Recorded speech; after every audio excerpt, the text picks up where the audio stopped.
Hey there, Detroit sports fanatics, and welcome to another edition of my Detroit Sports Show right here on blogtalkradio.com. Live from the northern outskirts of McBain, Michigan, I'm your host, Taylor Phillips. This is the Red Wings edition, and if you have any opinions or predictions for next week or want to join the conversation, you can just call in at 646-478-4837. Again, that's 646-478-4837. Also, search my personal Facebook profile, Taylor Phillips, at facebook.com/Phil1DT with 2 L's. Also, search my Detroit sports page, Taylor Phillips' Detroit sports page, at facebook.com/Taylor's sports page. Also, search my Detroit sports group and join. Also, you can like my Detroit sports page if you want to as well. I am also on Twitter at DT2Phillips, and I'm simulcasting on YouTube. Hopefully, I will have this one uploaded unlike the one I did last night because of connection problems. I ought to bust somebody for that.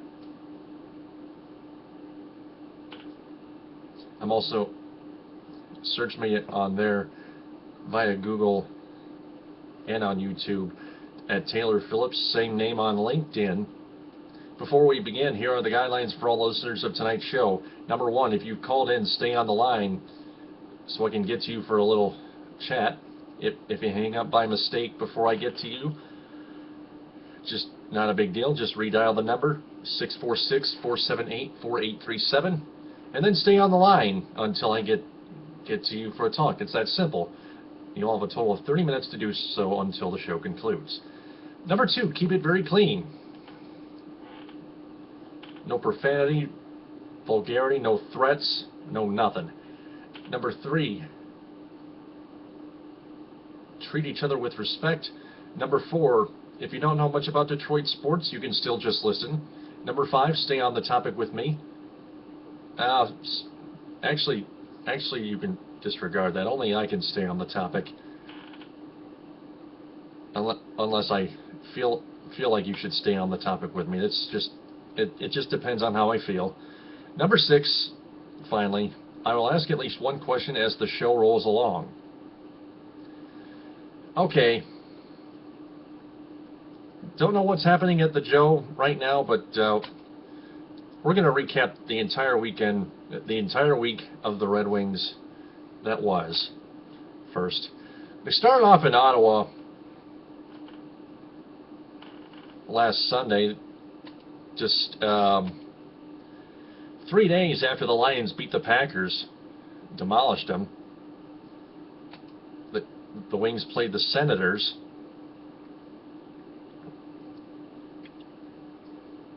And it appears that the Wings never looked back. Almost like they never looked back in Long Island 2 nights before.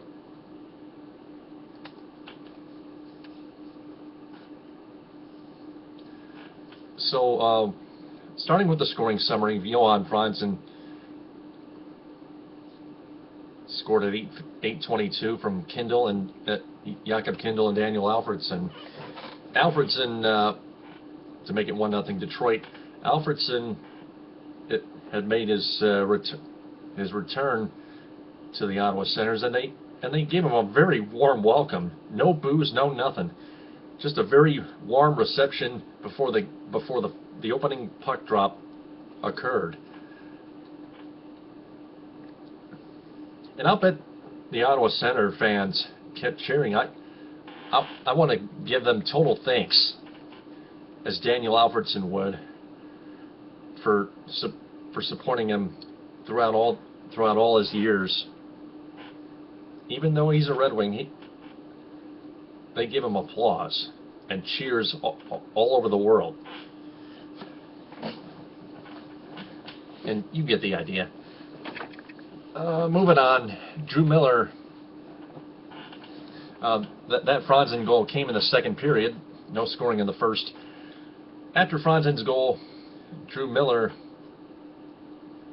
just 2 minutes 53 seconds later, got a goal from Tatar and Nicholas Kronwall at 11:13, making it 2-0 Detroit. Then Clark MacArthur got the Senators on the board.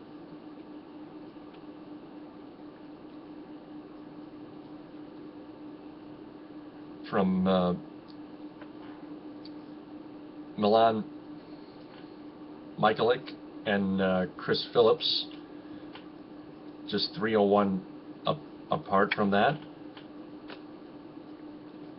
And it was 2-1 Wings after 2. Moving on to the third period,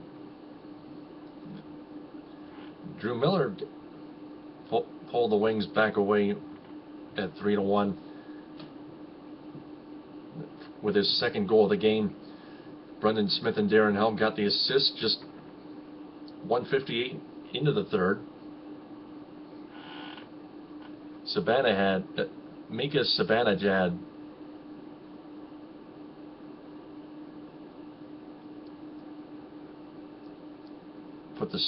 drew the Senators closer to within one at 18:39 with an empty net for a sixth skater. Eric Carlson and Zach Smith got the assist, but then just 18 seconds later, Daniel Alfredson, who again made his return to Ottawa, scored an empty net goal, or a sniper, just into the net. Abdelkader and Kronwall helped him out there at 18:57, and that's how it ended up. The Wings won in Ottawa 4-2. The Senators, however, outshot the Wings 28-19. Kind of a low number on both sides. Low numbers on both sides on shots on goal.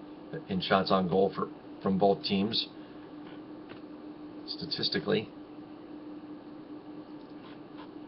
So I don't think there's anything wrong to see there, except the Wings could have added at least 10 more shots on goal.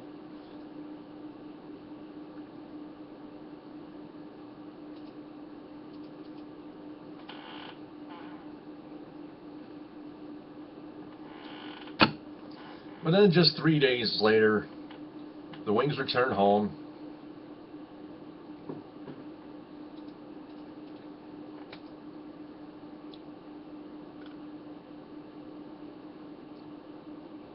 They were up 1-0, and then the Flyers tied it up. Then the Wings went up 3. It was tied at 1 after 1. Then the Wings went up 3-1, led 3-2, but then gave up a goal to Matt Reed, make it 3-2. After 2, the Wings led, but then all of a sudden in that third period, don't know what the heck happened there, or in that third period overall, but they gave up 4 unanswered goals in the third period, 5 consecutive total, including an empty netter from Sean Couturier, who finished up with 2 goals and 2 assists to lead the Flyers to a 6-3 win at the Joe. First win in that building in a while, back in the 80s or something like that.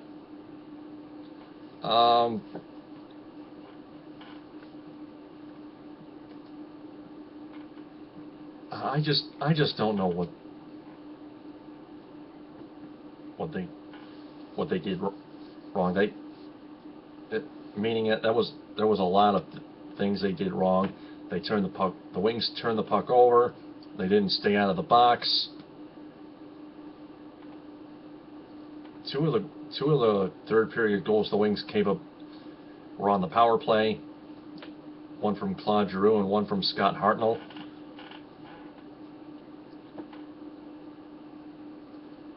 It's just a disgrace.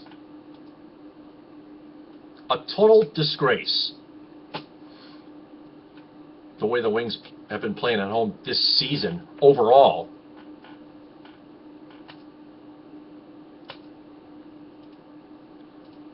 It's just uncalled for.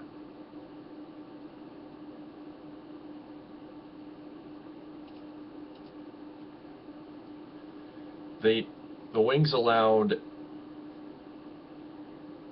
24 shots on goal and got 25 shots on Steve Mason, who usually is a good goaltender, although he gave up 3 goals, which is not quite as good, but not quite as bad either. It's average. But that was because Jimmy Howard was in net. He sucks this season. Period. Gustafsson is way better.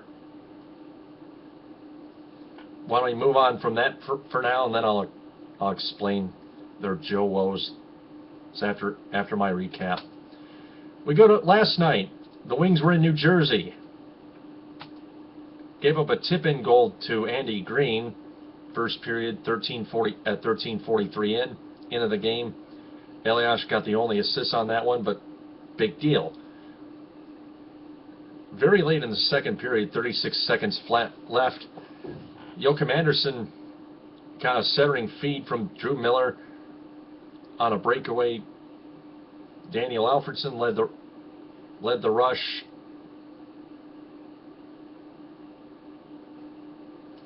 Green's goal was on the power play, on the Devils' power play. But Andersen's goal tied the game at 1. That's how it stood through 2 periods. Then Johan Franzen got a centering pass in the third period at 12:40, and just whistled one home past Corey Schneider. Gustav Nyquist and Tomas Tatar got an assist. And speaking of Tatar, I want to get to something here. Corey Schneider was a victim of a circumstance for a bad delay of game call for playing. He was falsely criticized for falsely nailed for 2 minutes for playing the puck outside the trapezoid on the far end boards to the left of your TV screen and across your radio airwaves. And telling by the replay, he played the puck just inside the trapezoid, and the wing, and that was definitely a break the Wings needed, and right off the bat they took advantage. That was the penalty was at 18:52, and just with 1:08 to go, and just 5 seconds later, Tomas Tatar corralled the puck and wristed one past Corey Schneider, who just afterwards swung his stick in frustration as the Wings score a power play goal unassisted by Tomas Tatar with 1:03 to go, and that made it 3-1 Detroit, and that was the final. Gustafsson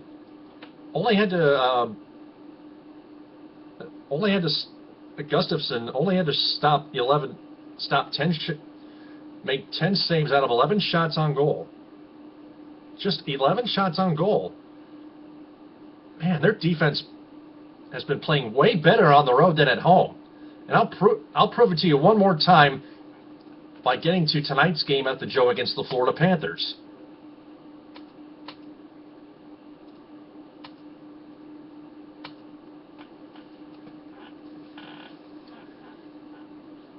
That is before I get to any callers that are calling in on the show at 646-478-4837. Moving on to the Panthers-Red Wings game from tonight.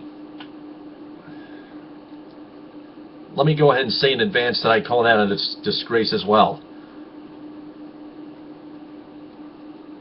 We saw it for the first period. It started well. 4:06 into the first period.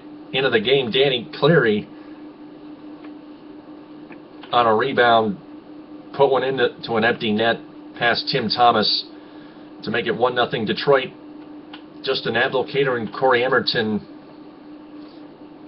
got the assist, but then I was listening to that game to the first 2 periods on the radio, and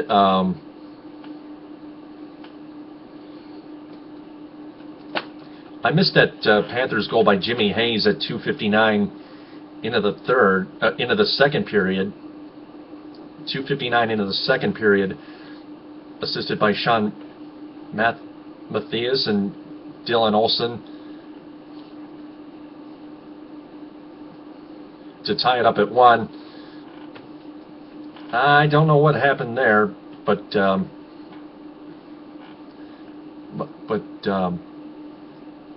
Mike Babcock said it was a lack of energy. Third period, it was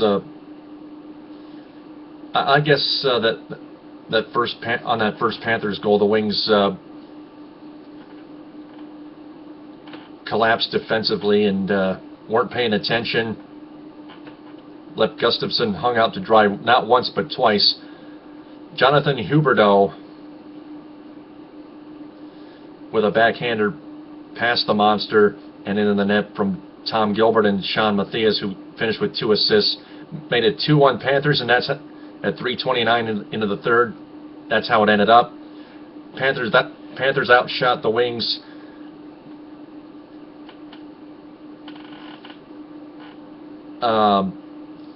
I think it was 37-27.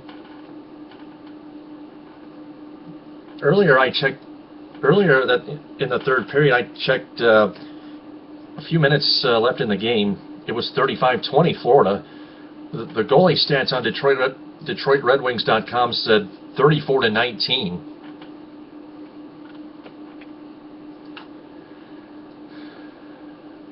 And we really need to check the stats on this one here.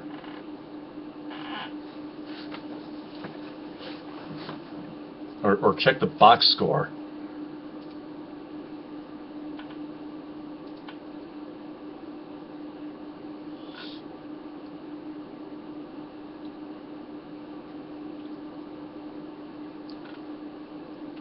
Okay, it was 37-23.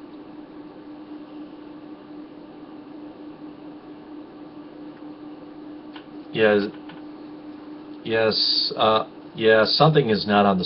A couple things are not on DetroitRedWings.com are not on the same page, but this box score, it stands more correctly than the goalie stats on the recap. Gustafsson made 35 saves out of 37 shots. It's just something the Red Wings defense just cannot allow.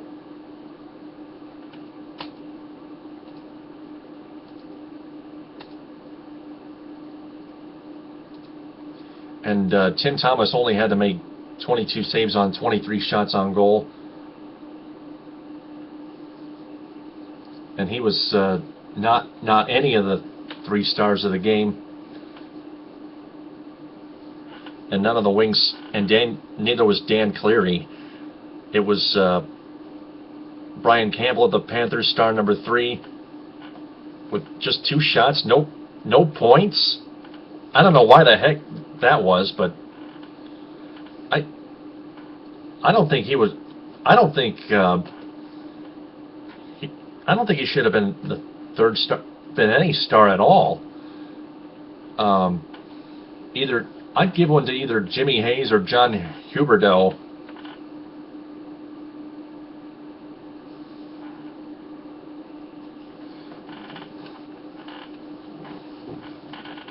The 3rd star.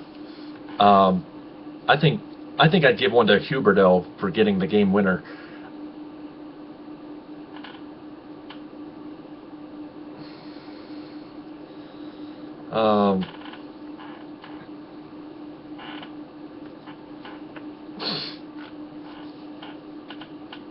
Then star number 2 was Jonas Gustafsson from Detroit, making those 35 saves out of 37 shots.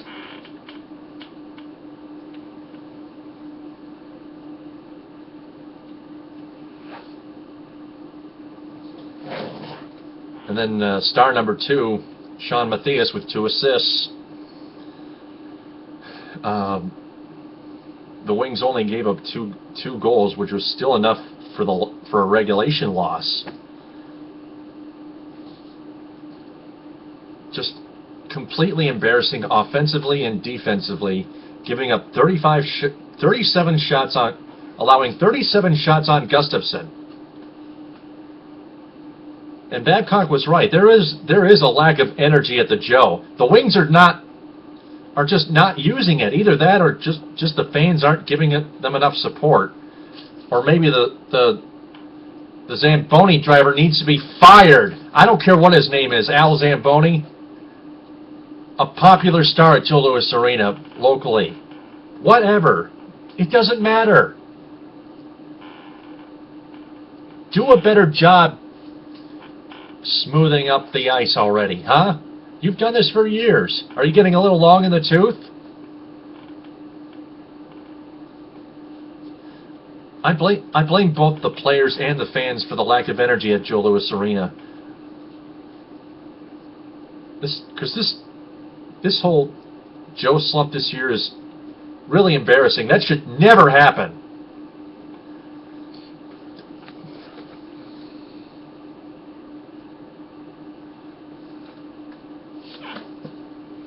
And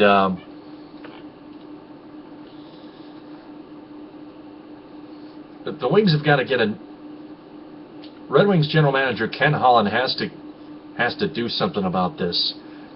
He needs to get a much more sound defenseman to lead the team defensively and on offense as well, and just give them a boost of energy. So,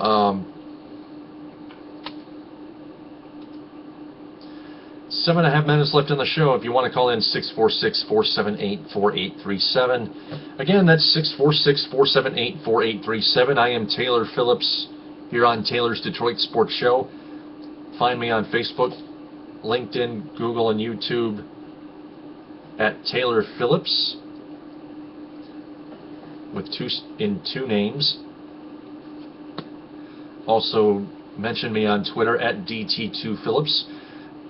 Like my page, Taylor Phillips' Detroit Sports page, and join Taylor Phillips' Detroit Sports Group. This is the Red Wings edition, and I am not apologizing for venting. That's just one of the things that I can do on my own show, like all other hosts do. Take Bill Simonson, for example. He loves to vent. I don't have any problem with that. Next week, the Red Wings have 3 games. The first 2 of them on the road. The second of the home-and-home series with the Panthers of Florida. That's on Tuesday at 7:30 on Fox Sports Detroit. Then on Thursday, the Red Wings go to Tampa Bay and face off with Valtteri Filppula and his Lightning. And then they return home, hopefully with a burst of 60-minute energy against the solid Pittsburgh Penguins team, but yet hated. I know we all hate Crosby and Malkin, but like them or hate them, they are good. The Penguin, not only Crosby and Malkin, but the Penguins team, the rest of the Penguins team as well. That's at 7 o'clock at the Joe on Fox Sports Detroit. All 3 games are on Fox Sports Detroit. To start that Red Wings Penguins game at the Joe starts a 4-game homestand before they head to Toronto on the 21st. So that's about everything I've covered.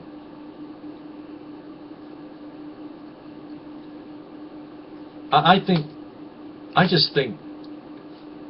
still think Joe Louis Arena, I don't know. I don't mean to sound off,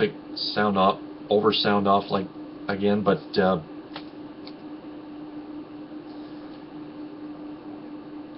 Joe Louis Arena is getting way too old in the tooth. They've already agreed on a new arena, and they just can't wait. I feel they can't wait to until that new arena is complete and they can get in there and play with a lot more energy. Despite the